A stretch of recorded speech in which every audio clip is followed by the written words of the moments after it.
سر پر وطن کېښود، ایوب لښکر پر وطن کېښود، ما داسې نر په وطن کېښود او جانان مې سر په وطن کېښود. پر تار د زلفو به کفن ورلګنډمه، په تار د زلفو به کفن ورلګنډمه. د پښتو یو متل دی چې بد ګرځې نو بد به فرځي. دغه انجام هم د دې ځوان شوي دي، ځکه چې دې کمې کارنامې وې او کم کارونه یې کول په پېښور کې، نو هغه ته عوام ډېر زیات تنګ وو. بل دا چې کله یو سړی هم ډېر زیات تجاوز وکړي او ظلم وکړي، ظلم یو داسې ګناه ده او یو داسې جرم دی چې دې سزا الله په دنیا کې هم ورکوي او په آخرت کې هم ورکوي. نو دې یو ریاست ټارګټ کړی او چې څوک هم ریاست ټارګټ کړي نو ریاست به یې هغه نه پرېږدي.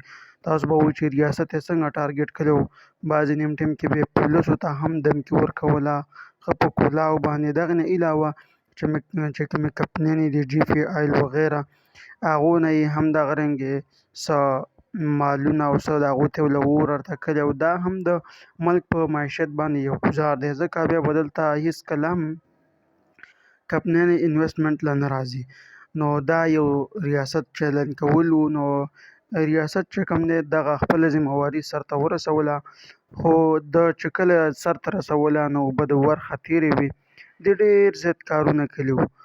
تاسو به رپورټونه هم کتلي چې په سوشل میډیا باندې ډېر زیات وایرل دي، خو البته ما چې کوم رپورټ کتلی په هغه کې پولیس وایي چې په دې باندې تقریبا په 12 ورځو کې تقریبا 11 یا 10 رپورټونه یعنې 10 اف آی آر درج وي.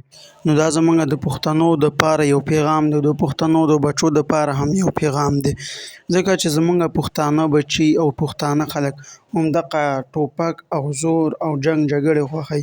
نن سبا د جنګ جګړو د ټوپکو زمانه نه ده، نن سبا د ټکنالوژي زمانه ده او د ای آی زمانه ده، چې څومره په هغو کې مخکې وي همدغومره به په دنیا کې مخکې، چې په هغه کې وروسته پاتې شي په دنیا کې به هم وروسته پاتې کېږي.